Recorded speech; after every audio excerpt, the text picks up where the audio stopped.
सोमा बुआ बुढ़िया हैं, सोमा बुआ परित्यक्ता हैं, सोमा बुआ अकेली हैं। सोमा बुआ का जवान बेटा क्या जाता रहा, उनकी अपनी जवानी चली गई। पति को पुत्र वियोग का ऐसा सदमा लगा कि वे पत्नी घर बार तजकर तीर्थवासी हुए, और परिवार में कोई ऐसा सदस्य था नहीं जो उनके एकाकीपन को दूर करता। पिछले 20 वर्षों से उनके जीवन की इस एकरसता में किसी प्रकार का कोई व्यवधान उपस्थित नहीं हुआ, कोई परिवर्तन नहीं आया। यूं हर साल 1 महीने के लिए उनके पति उनके पास आकर रहते थे, पर कभी उन्होंने पति की प्रतीक्षा नहीं की, उनकी राह में आंखें नहीं बिछाई। जब तक पति रहते उनका मन और भी मुरझाया हुआ रहता, क्योंकि पति के स्नेहहीन व्यवहार का अंकुश उनके रोजमर्रा के जीवन की अबाध गति से बहती स्वच्छंद धारा को कुंठित कर देता। उस समय उनका घूमना फिरना, मिलना जुलना बंद हो जाता है, और सन्यासी जी महाराज से तो ये भी नहीं होता कि 2 मीठे बोल बोलकर सोमा बुआ को एक ऐसा संबल ही पकड़ा दें जिसका आसरा लेकर वह उनके वियोग के 11 महीने काट दें। इस स्थिति में बुआ को अपनी जिंदगी पास पड़ोस वालों के भरोसे ही काटनी पड़ती थी। किसी के घर मुंडन हो, छठी हो, जनेऊ हो, शादी हो या गमी, बुआ पहुंच जाती और फिर छाती फाड़कर काम करती, मानो वे दूसरे के घर नहीं अपने ही घर में काम कर रही हों।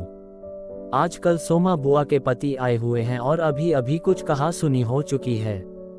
बुआ आंगन में बैठी धूप खा रही हैं, पास रखी कटोरी से तेल लेकर हाथों में मल रही हैं और बड़बड़ा रही हैं। इस 1 महीने में अन्य अवयवों के शिथिल हो जाने के कारण उनकी जीभ ही सबसे अधिक सजीव और सक्रिय हो उठती है। तभी हाथ में एक फटी साड़ी और पापड़ लेकर ऊपर से राधा भाभी उतरी। क्या हो गया बुआ, क्यों बड़बड़ा रही हो? फिर सन्यासी जी महाराज ने कुछ कह दिया क्या? अरे मैं कहीं चली जाऊं सो भी इन्हें नहीं सुहाता। कल चौक वाले किशोरी लाल के बेटे का मुंडन था, सारी बिरादरी का न्योता था। मैं तो जानती थी कि ये पैसे का ही गुरूर है जो मुंडन पर भी सारी बिरादरी को न्योता है, पर काम उन नई नवेली बहुओं से संभलेगा नहीं, सो जल्दी ही चली गई।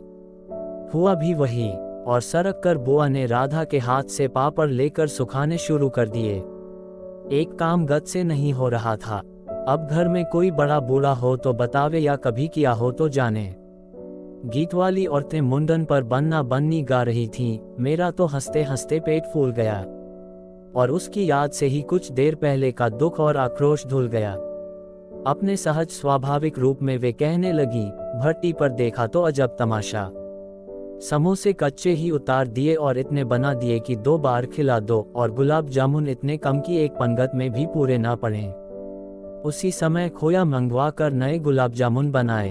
दोनों बहुएं और किशोरी लाल तो बेचारे इतना जस मान रहे थे कि क्या बताऊं। कहने लगे, अम्मा तुम न होती तो आज भद उड़ जाती। अम्मा तुमने लाज रख ली। मैंने तो कह दिया कि अरे अपने ही काम नहीं आएंगे तो कोई बाहर से तो आवेगा नहीं। ये तो आजकल इनका रोटी पानी का काम रहता है, नहीं तो मैं तो सवेरे से ही चली आती। तो सन्यासी महाराज क्यों बिगड़ पड़े? उन्हें तुम्हारा आना जाना अच्छा नहीं लगता बुआ? राधा भाभी ने पूछा। बुआ ने कहा, यूं तो मैं कहीं आऊं जाऊं सो ही इन्हें नहीं सुहाता, और फिर कल किशोरी के यहाँ से बुलावा नहीं आया। अरे मैं तो कहूं कि घर वालों को कैसा बुलावा? वे लोग तो मुझे अपनी माँ से कम नहीं समझते, नहीं तो कौन भला यूं भट्टी और भंडार घर सौंप दे। पर इन्हें अब कौन समझावे? कहने लगे, तू जबरदस्ती दूसरों के घर में टांग अड़ाती फिरती है। और एकाएक उन्हें उस क्रोध भरी वाणी और कटुवचनों का स्मरण हो आया, जिनकी बौछार कुछ देर पहले ही उन पर होकर गुजर चुकी थी। याद आते ही फिर उनके आंसू बह चले। अरे रोती क्या हो बुआ, कहना सुनना तो चलता रहता है। सन्यासी जी महाराज 1 महीने को तो आकर रहते हैं, सुन लिया करो और क्या। राधा भाभी ने कहा, सुनने को तो सुनती ही हूँ, पर मन तो दुखता ही है। 1 महीने को आते हैं तो भी कभी मीठे बोल नहीं बोलते। मेरा आना जाना इन्हें सुहाता नहीं, सो तू ही बता राधा, ये तो साल में 11 महीने हरिद्वार रहते हैं। इन्हें तो नाते रिश्ते वालों से कुछ लेना देना नहीं, पर मुझे तो सबसे निभाना पड़ता है। मैं भी सबसे तोड़ ताड़ कर बैठ जाऊं तो कैसे चले? मैं तो इनसे कहती हूँ कि जब पल्ला पकड़ा है तो अंत समय में भी साथ ही रखो, सो तो इनसे होता नहीं। सारा धर्म कर्म यही लूटेंगे, सारा जस यही बटोरेंगे, और मैं अकेली पड़ी पड़ी यहाँ इनके नाम को रोया करूँ। उस पर से कहीं आऊं जाऊं वह भी इनसे बर्दाश्त नहीं होता। और बुआ फूट फूट कर रो पड़ी। राधा ने आश्वासन देते हुए कहा, रो नहीं बुआ, अरे वे तो इसलिए नाराज हुए कि बिना बुलाए तुम चली गई। बुआ ने कहा, बेचारे इतने हंगामे में बुलाना भूल गए तो मैं भी मान करके बैठ जाती, फिर घर वालों को कैसा बुलाना। मैं तो अपनेपन की बात जानती हूँ। कोई प्रेम नहीं रखे तो 10 बुलावे पर नहीं जाऊं, और प्रेम रखे तो बिना बुलाए भी सिर के बल जाऊं। मेरा अपना हरखू होता और उसके घर काम होता तो क्या मैं बुलावे के भरोसे बैठी रहती। मेरे लिए जैसा हरखू वैसा किशोरीलाल। आज हरखू नहीं है, इसी से दूसरों को देखकर मन भरमाती रहती हूँ। और वे हिचकियां लेने लगीं। पापड़ों को फैलाकर स्वर को भरसक कोमल बनाकर राधा ने कहा, तुम भी बुआ बात को कहां से कहां ले गई। अब चुप भी हो। अच्छा देखो, तुम्हारे लिए एक पापड़ भून कर लाती हूँ, खाकर बताना कैसा है। और वह पापड़ लेकर ऊपर चढ़ गई। कोई सप्ताह भर बाद बुआ बड़े प्रसन्न मन से आए और सन्यासी जी से बोली, सुनते हो देवर जी के ससुराल वालों की किसी लड़की का संबंध भागीरथी के यहाँ हुआ है। वे सब लोग यहीं आकर ब्याह कर रहे हैं। देवर जी के बाद तो उन लोगों से कोई संबंध ही नहीं रहा, फिर भी हैं तो समधी ही। वे तो तुमको भी बुलाए बिना नहीं मानेंगे। समधी को आखिर कैसे छोड़ सकते हैं। और बुआ पुलकित होकर हंस पड़ी। सन्यासी जी की मौन उपेक्षा से उनके मन को ठेस पहुंची, फिर भी वे प्रसन्न थीं। इधर उधर जाकर वे इस विवाह की प्रगति की खबरें लातीं। आखिर एक दिन वे ये भी सुन आई कि उनके समधी यहाँ आ गए हैं और जोर शोर से तैयारियां हो रही हैं। सारी बिरादरी को दावत दी जाएगी, खूब रौनक होने वाली है। दोनों ही पैसे वाले ठहरे। बुआ ने कहा, क्या जाने हमारे घर तो बुलावा भी आएगा या नहीं। देवर जी को मरे 25 बरस हो गए, उसके बाद से तो कोई संबंध ही नहीं रखा। रखे भी कौन, ये काम तो मर्दों का होता है। मैं तो मर्दवाली होकर भी बेमर्द की हूँ। और एक ठंडी सांस उनके दिल से निकल गई। अरे वाह बुआ, तुम्हारा नाम कैसे नहीं होगा। तुम तो समधिन ठहरी। देवर चाहे न रहे पर कोई रिश्ता थोड़े ही टूट जाता है। दाल पीसती हुई घर की बड़ी बहू बोली, है बुआ, नाम है। मैं तो सारी लिस्ट देख कर आई हूँ। विधवा नंद बोली। बैठे ही बैठे 2 कदम आगे सरक कर बुआ ने बड़े उत्साह से पूछा, तू अपनी आंखों से देख कर आए हैं नाम? नाम तो होना ही चाहिए, पर मैंने सोचा कि क्या जाने आजकल के फैशन में पुराने संबंधियों को बुलाना हो न हो। और बुआ बिना 2 पल भी रुके वहां से चल पड़ी। अपने घर जाकर सीधे राधा भाभी के कमरे में चढ़ी और कहा, क्यों वी राधा, तू तो जानती है कि नई फैशन में लड़की की शादी में क्या दिया जावे है। समधियों का मामला ठहरा, सो भी पैसे वाले। खाली हाथ जाऊंगी तो अच्छा नहीं लगेगा। मैं तो पुराने जमाने की ठहरी, तू ही बता दे क्या दूं। अब कुछ बनाने का समय तो रहा नहीं, 2 दिन बाकी हैं, सो कुछ बना बनाया ही खरीद लाना। क्या देना चाहती हो अम्मा? जेवर, कपड़ा, श्रृंगारदान या कोई और चांदी की चीज? मैं तो कुछ भी नहीं समझू रही। जो कुछ पास है तुझे लाकर दे देती हूँ, जो तू ठीक समझे ले आना। बस भद्द नहीं उड़नी चाहिए। अच्छा देखूं पहले कि रुपये कितने हैं।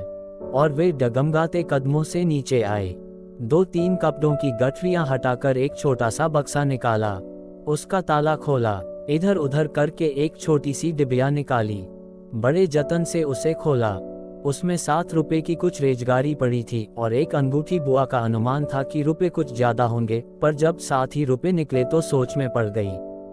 रईस समधियों के घर में इतने से रुपयों से बिंदी भी नहीं लगेगी। उनकी नजर अंगूठी पर गई। यह उनके मृत पुत्र की एकमात्र निशानी उनके पास रह गई थी। बड़े बड़े आर्थिक संकटों के समय भी वे उस अंगूठी का मोह नहीं छोड़ सकी थीं। आज भी एक बार उसे उठाते समय उनका दिल धड़क गया, फिर भी उन्होंने 5 रुपए और वह अंगूठी आंचल से बांध ली। बक्से को बंद किया और फिर ऊपर को चली, पर इस बार उनके मन का उत्साह कुछ ठंडा पड़ गया था और पैरों की गति शिथिल। राधा के पास जाकर बोली, रुपए तो नहीं निकले बहू, आए भी कहां से? मेरे कौन कमाने वाला बैठा है?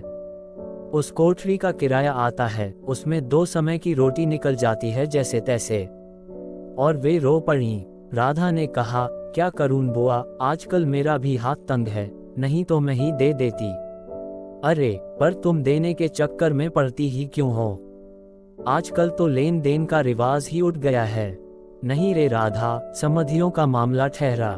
25 बरस हो गए तो भी वे नहीं भूले और मैं खाली हाथ जाऊं? नहीं नहीं, इससे तो न जाऊं सो ही अच्छा। तो जाओ ही मत। चलो छुट्टी हुई, इतने लोगों में किसे पता लगेगा कि आई या नहीं।